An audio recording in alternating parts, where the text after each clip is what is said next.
state.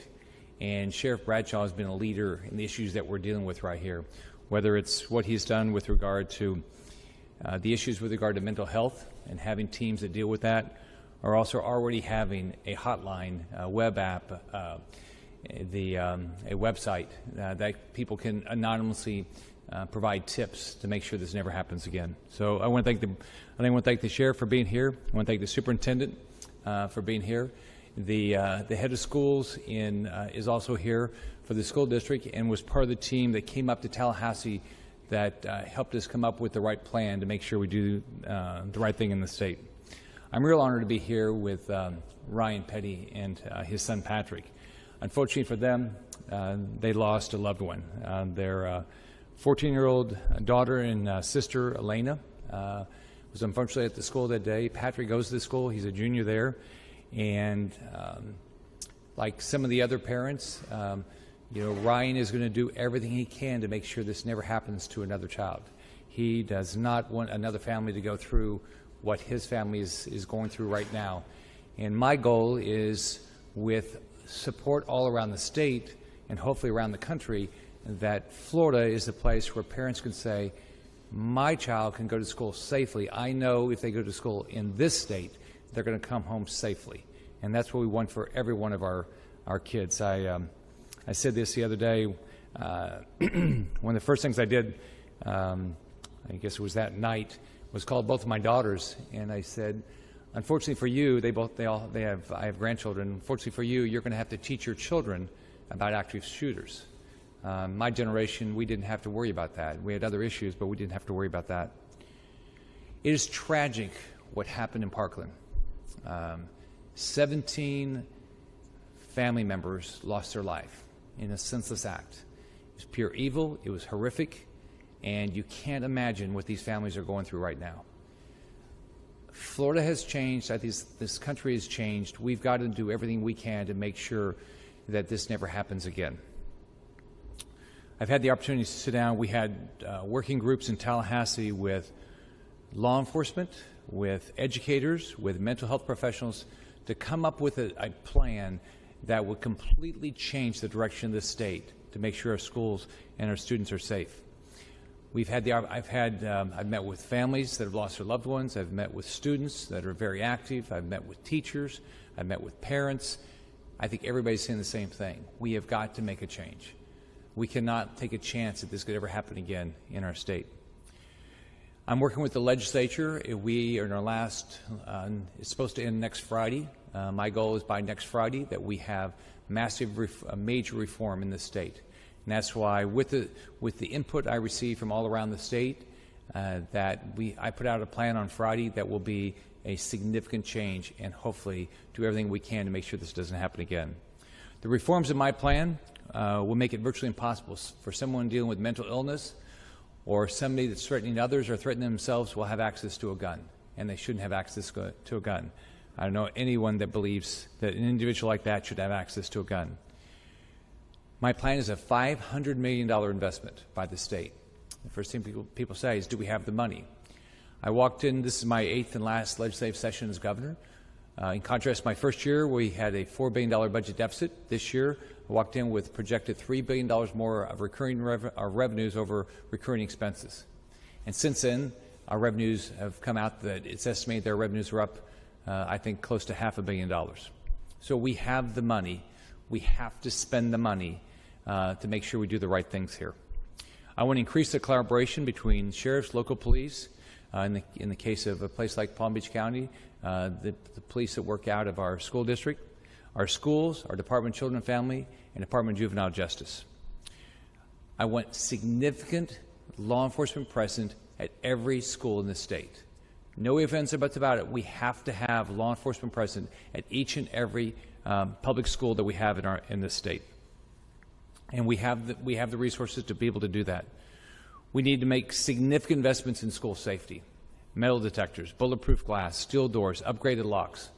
We've got to work with our sheriff's department, work with our local police, work with the school districts that have their own police and say, what is the best way to do this, and make sure it happens. We cannot take a chance that this does not happen. The sheriff already has it here in Palm Beach County, but we need a statewide see something, say something, anonymous, dedicated hotline, website, and mobile app. And the sheriff has been gracious, already invested the resources here to do this, and wants to work to help us get this all across the state. We need significant investment in mental health initiatives, both at our schools, and our Department of Children and Families. So my plan would have significant investments in our schools, where every student would have the opportunity to meet with a mental health counselor and get counseling if they need it.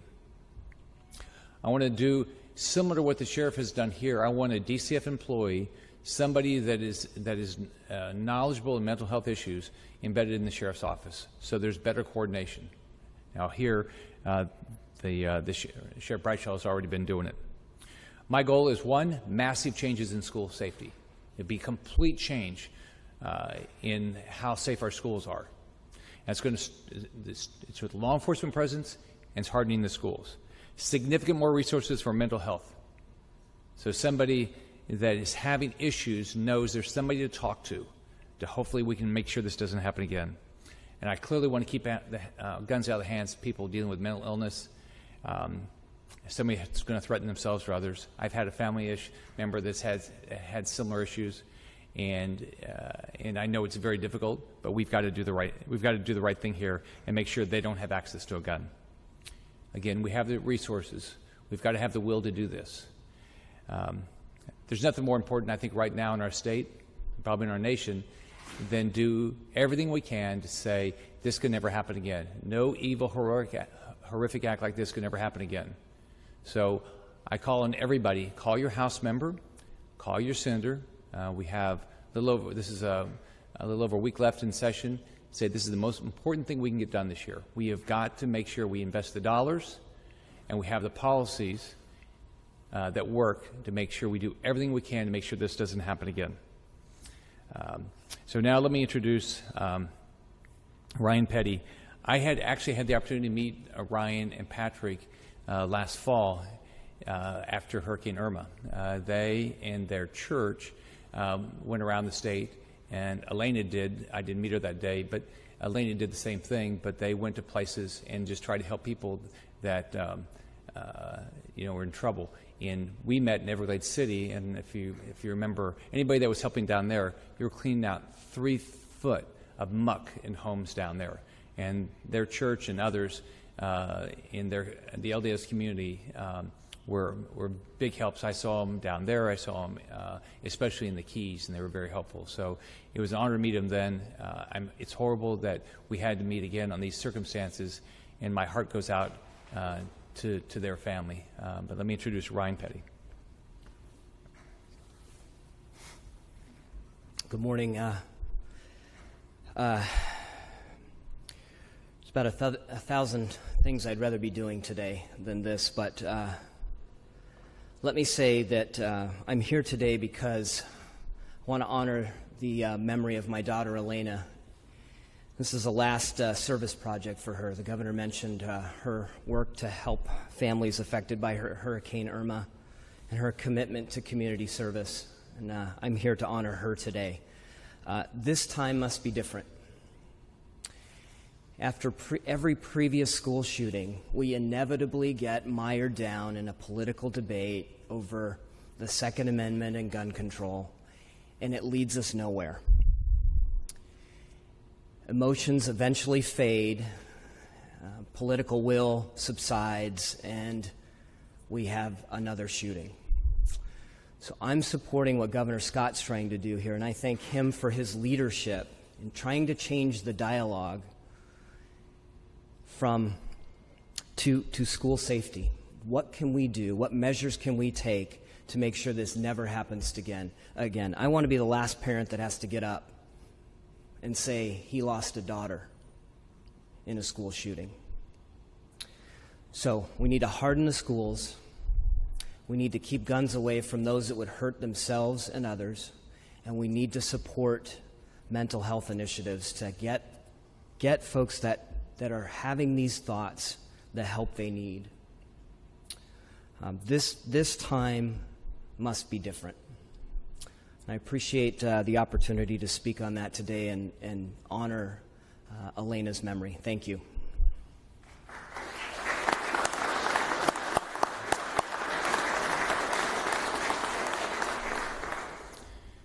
So I really do believe it's different now. I believe we're all going to show up and good things are going to happen. I'm going to do my best to make sure it happens in our legislative session.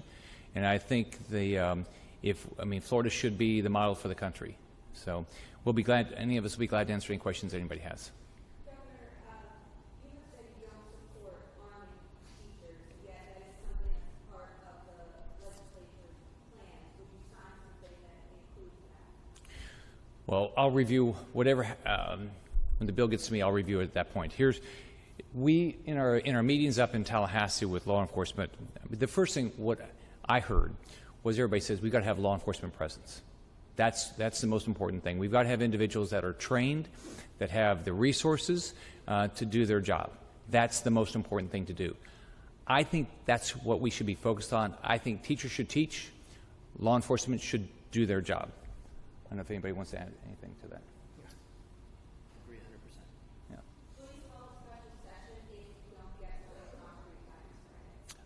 We're going to get this passed. So whatever I have to do, we're going to deal with the issues. We're going to deal with law enforcement presence. We're going to deal with hardening their schools. We're going to deal with the mental health issues.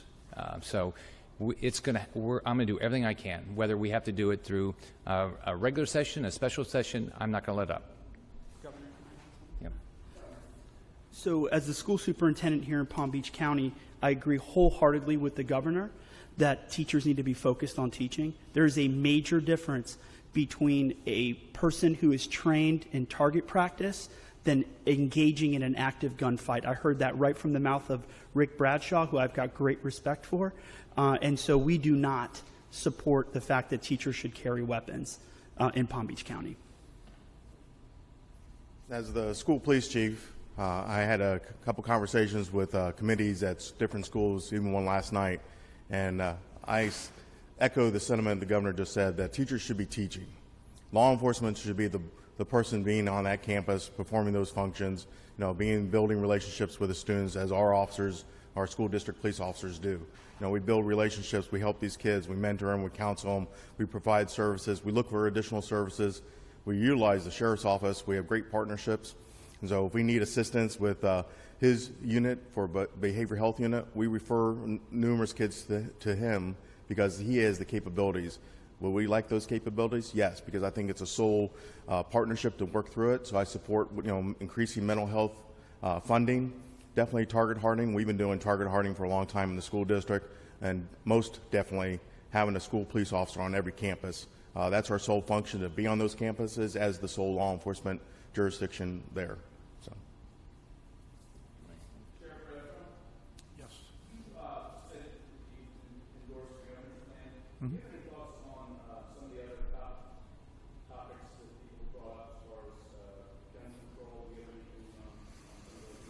Well, the big issue is, who do you put the gun in the hands of? That goes back to the mental health issue. And clearly, not everybody that has mental health issues is violent, but there are a segment of those, and those are the people that we've got to keep the guns out of their hands. So it's a matter of identifying those people. We have a great track record here that if we identify somebody, our behavioral sciences unit will be involved, which is a mental health unit, and get them the help they need. If they have to be Baker acted, we will put them there. So it's a matter of identifying the people that guns should not be in the hands of. But I will echo the last thing is, definitely we have to have trained law enforcement officers in the schools, whether it's school police, deputies, a combination thereof. Think about it. Why do you have uniformed officers at airports? It's a deterrent, right? There's a lot of aspects here. Uniformed trained officers have radios for communication. They have the training. They have the armament. They know how to take action, and that's their sole purpose there. It's not a dual purpose where they teach and protect. They're there to protect. So there's a lot of reasons why uniformed, trained law enforcement is the way to go.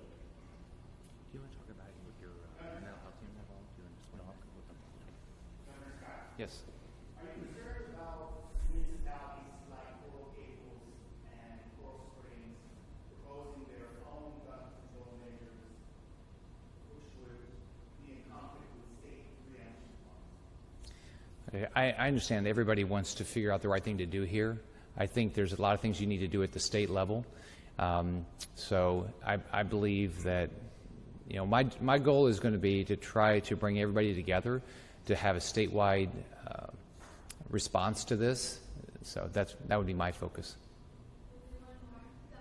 Yes. There's a lot of talk about change, and do you think that Parkland victims or students are being exploited by a particular politician or group or agenda?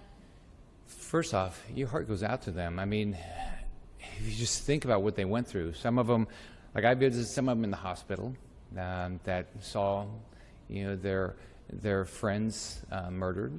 I visited some in Tallahassee, and I've talked to some down here that saw what happened, but they fortunately were not injured. I've talked to parents. I mean, you can understand how some people are just they're concerned, they're scared. They don't ever want this to happen to them or anybody they know again. I tell people all the time, get involved in this process. If everybody shows up, not everybody's going to agree, but get involved in the process, and you'll have a better solution. What I try to do is listen to those and bring in experts to come out with a plan that I believe was common sense, that would do exactly what we need. We need to have our schools safe. We got to have our schools safe. And as the sheriff said, the individuals that are dealing with mental issues or threatening themselves or others, they shouldn't have access to a gun. It's common sense. And so that's what I came out with on Friday. I'm going to work every day, and I know there's a lot of people doing this. There's a lot of people going to Tallahassee, and there's a lot of people calling their legislators. I hope everybody does. You'll end up with a better product. Thanks, everybody. All right, let me finish this up and tell Governor, thank you. Let me put the final touch on this with a short story on how this system can work and how it should work.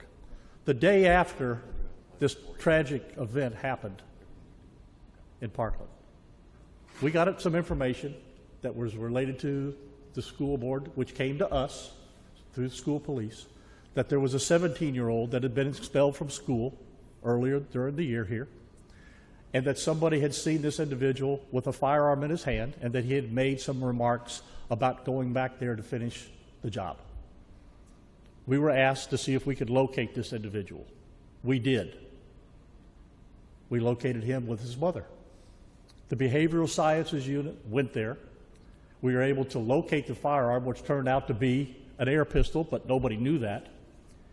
After extensive conversations with this juvenile and the mother, we determined that the best place for him to be was at mental health, and that's where we took him. That's how the system should work, all right? If everything was done right, Parkland wouldn't have happened.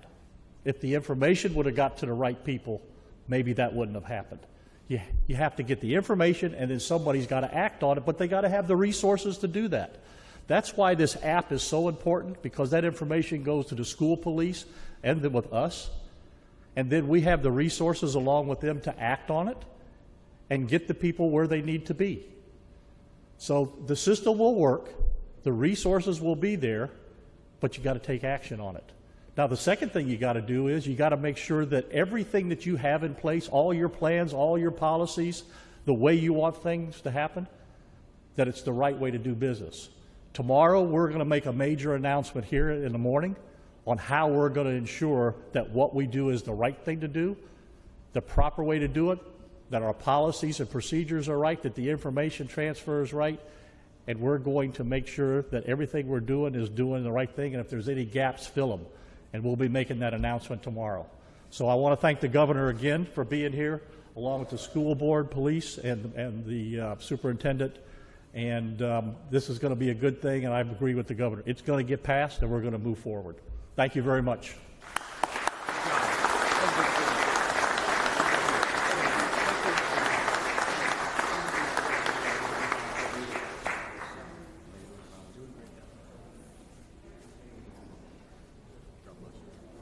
Thank you, Governor.